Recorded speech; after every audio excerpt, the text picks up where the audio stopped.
Hi, how you doing? And welcome back to another video on the channel. What we have for you today is our latest video looking at 5 players you can be getting into your fantasy league teams at the start of the season. Today we're looking at the strikers.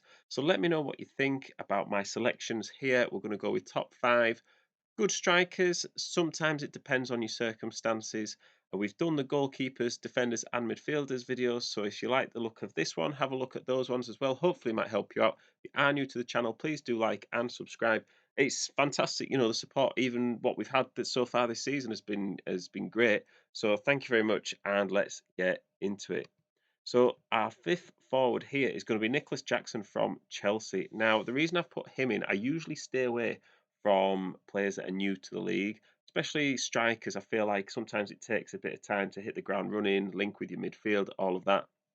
But he is someone that, priced at 7 million, I think the upside is too much to not consider in your thoughts for your teams. I have sort of said that I don't really rate Chelsea, at least early on in the season, and I am sticking with that. But if you have got, a spare 7 million and you're looking for like a third forward in a 3-4-3 or something like that, Chelsea's fixtures do look pretty good, and he is a good striker. It's just questioning whether he's going to hit the ground running. Number 4 for me is Wissa from Brentford. Now, someone has to fill Ivan Toney's boots, and along with Mbuemo, I think Wissa could be someone they could do that. Either find someone else to score or they don't do very well. And he is someone that's used to the Premier League, and Brentford's fixtures do look really good.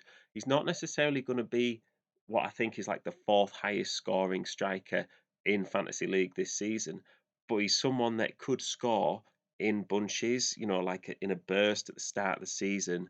This could be your guy. I think Fulham, Palace, Bournemouth, Everton, and Forest are just fantastic fixtures for him, and I think he is someone that could do really well at a 6 million price tag. If you're looking at a cheap forward to go alongside your main person, I think he's a great shout. Third, we're going to have Callum Wilson. Now, obviously, he's going to have competition with Alexander Isak, but for me, he scored 18 Premier League goals last season, which I think has kind of gone under the radar. Um, Newcastle's fixtures aren't great at the start of the season, but after game week 5, they do tend to get a lot easier. He is someone that can score against anyone, and Eddie Howe is a fan of his. 8 million is a great price point. There's a few strikers that are positioned in that sort of price range. I think he's someone you should definitely consider. Don't just discount him because you think he might not get the minutes. It's been proven last season when Isak even was fit that Isak usually starts on the left, Wilson starts up front, and he's someone who can score consistently.